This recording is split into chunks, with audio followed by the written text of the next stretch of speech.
Kiti, Kitima, Simran Konto, Alliance, Shutamaza, kill the poor, the farmer, kill the poor, the farmer, brr, pa, brr, pa. South Africa belongs to all who live in it. But why wouldn't you arrest that man? That man said, kill the white farmers, kill the white farmers. And then he danced, and he's dancing, and it's kill the white farmers.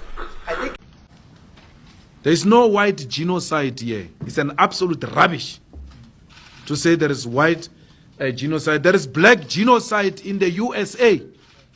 They are killing black people in the USA. There is black genocide here in South Africa. Black people are being killed all the time. A farmer has been sentenced to life now recently for having killed a farm worker. Imagine if it was a black person sent life for having killed a white person. It will be news all over. But this black person was killed and a white farmer sent to prison for long time in jail. It's once off reporting and it's done. There is no scientific evidence that points to any white genocide in South Africa. It's not true. And we're not scared of such things. We're not going to be distracted by anyone. Only death will stop us. Not Trump, not poverty, not sanctions. But why wouldn't you arrest that man? That man said, kill the white farmers, kill the white farmers. And then he danced, and he's dancing, and it's kill the white farmers. I'm not sure, but I think if somebody got up in Parliament and started saying, kill a certain group of people, he would be arrested very quickly. That man is going all over South Africa, and that's not a small party. That was a stadium that holds 100,000 people, and I hardly saw an empty seat. That's a lot of people. That's a lot of representation. And those crosses, we have dead white people, dead white farmers, mostly. And you take a look at Australia, they're being inundated, and we're being inundated with people that want to get out. And their farm is valueless. It's valueless. And they just want to get out with their life. And this is a very serious situation. And if we had a real news or real press or media, we don't have that because they won't talk about this because they're all guys like that idiot. But if we had a real press, it would be exposed. And you know, the beauty of exposing it is it's like a cleansing action. When it gets exposed, it'll get fixed. That's when it'll get fixed. But people don't talk about it. And I'll tell you who's talking about the thousands of people that are fleeing South Africa right now. It's a complete lie that white people are being killed in South Africa. If anything, white people live in privilege. And that's what Donald Trump knows. You cannot say Donald Trump is misinformed. They've got the best intelligence equipment in the whole world. They even have a military base next to South Africa in Botswana to listen to every conversation we have. They can tell you what is in private conversation in the executive and everywhere else. They don't need AfriForum. They are using AfriForum as a scapegoat to punish us politically. And we ought to be very clear about that. When the aid came into South Africa at the first place, it was not to help Africans. It was imperialist forces putting the aid into South Africa so that they can control South Africa. And use that aid to always say to you, if you take a political stand against the imperialist forces, we'll always cut the aid. So we ought to have known even then that we're not supposed to entirely rely on the USA. I'm very happy that the Minister of Health is speaking about possible interventions that can be made to avoid that aid of America. We can do with every help, but we will never accept help that say we must allow the perpetuation of white privilege. We cannot allow the whiteness to prevail in South Africa because we want to save life. We will save life. America did not save us during apartheid. Children were murdered in 1976. Children were murdered in the 80s. Where was America against apartheid? If America had anything to save an African life, it's a lie. They never wanted to save us. They were never there for us before. Palestine was there for us. Cuba was there for us. Russia was there for us. America will never choose friends for us.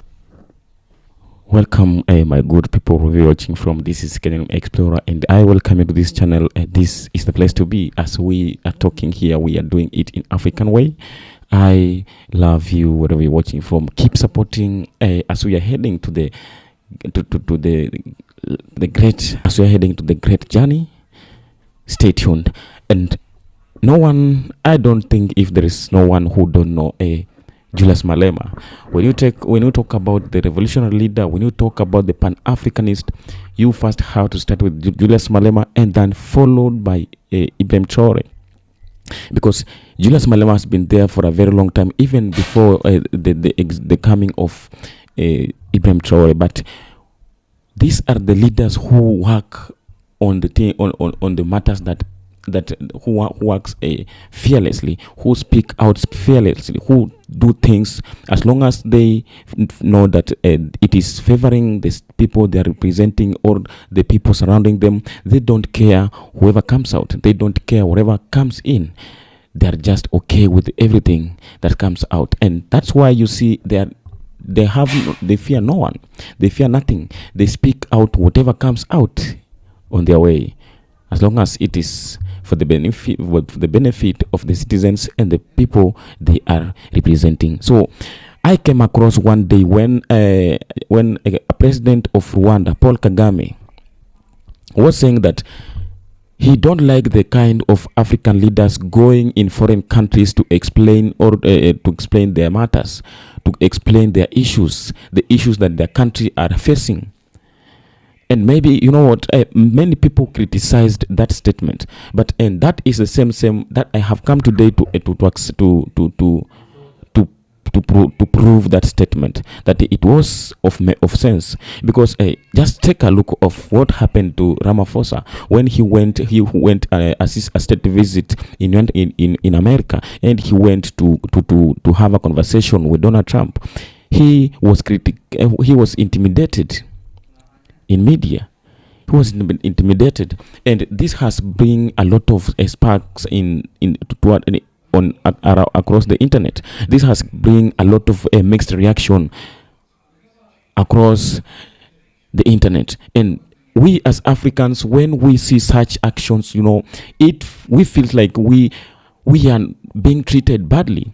We are being treated a minority all the time. The white man has never sees African man just like a human being who deserves the respect. That is a head of state. So when this guy went there, maybe we don't know what was there, but what I know is that South Africa and United States has never been in a good relationship for a very long time, because America has been after some demands whereby the South African government has not been ready to submit their demands. So they have been a quarrel for a very long time.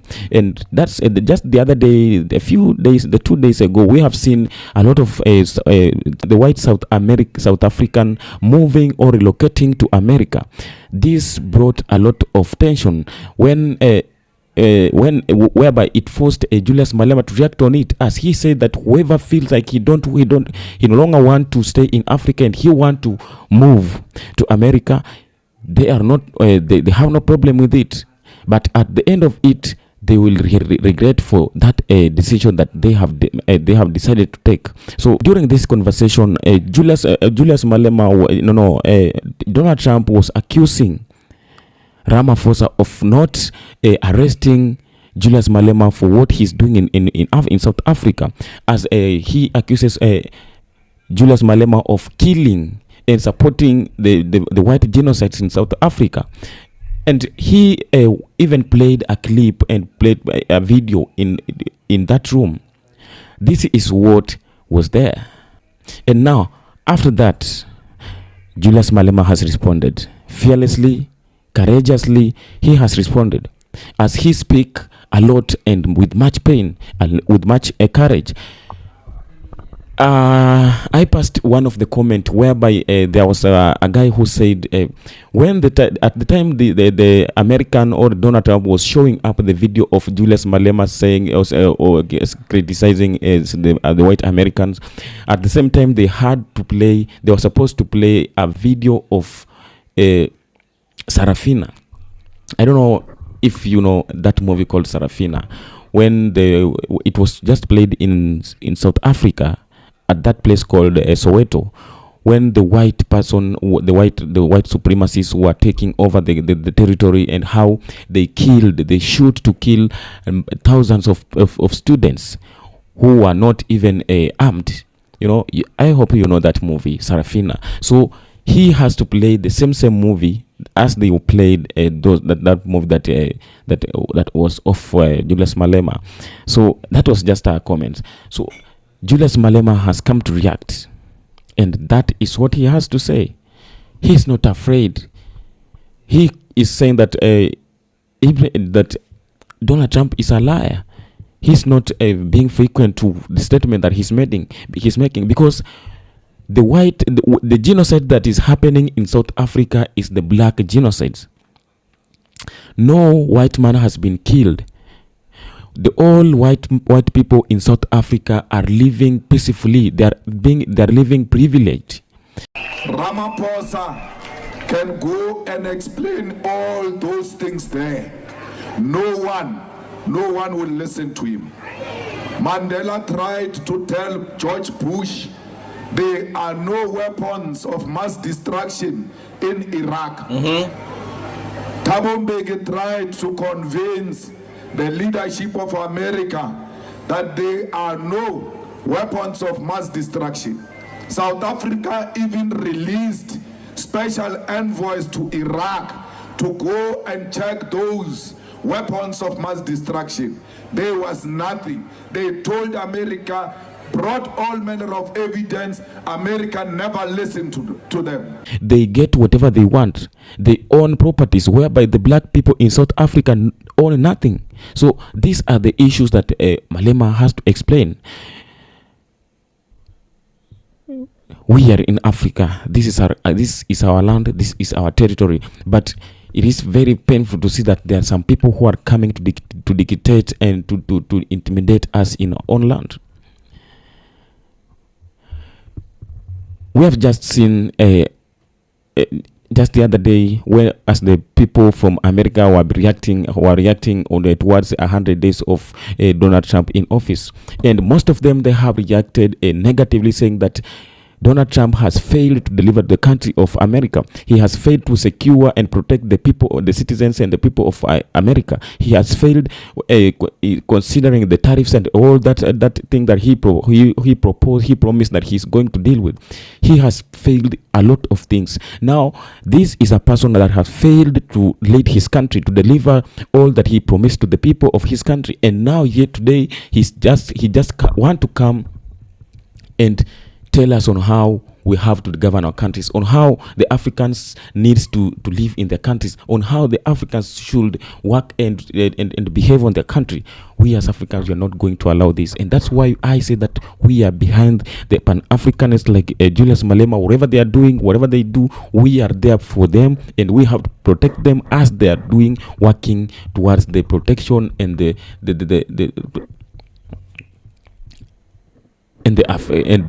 safeguarding the affairs of Africans.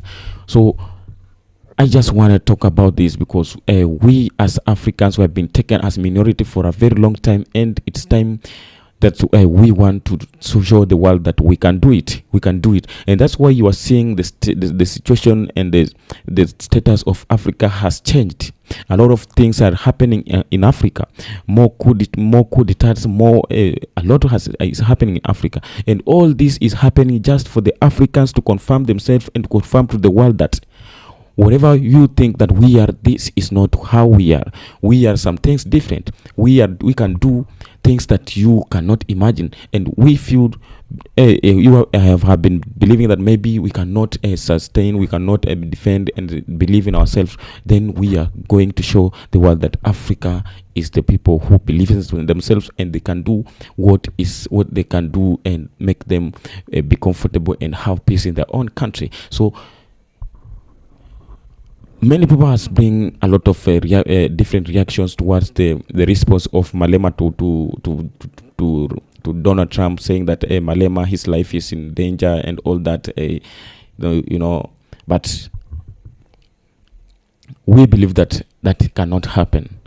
This is a sovereignty countries. Africa is a sovereignty and independent country. We have the people who are following up and who are defending Africa, and we are not afraid of anything that comes out. We have to work together. We have to hold our hands together. We have to fight to speak one language. Unite Africa, unite Africa, unite Africa, and solve our issues, our matters beyond ourselves, between ourselves. Not going to explain our issues to foreign people, so that and whereby we feel like maybe they can solve our problems, and yet they cannot do anything to solve the problem of Africa. What they have to do is to assault, to intimidate, all that they are doing against the will of Africans. This has to come to an end, and we are supporting each and everything that is coming out of people like Malema, Traore, and all those leaders who are revolutionaries in Africa. This is Kenyan Explorer.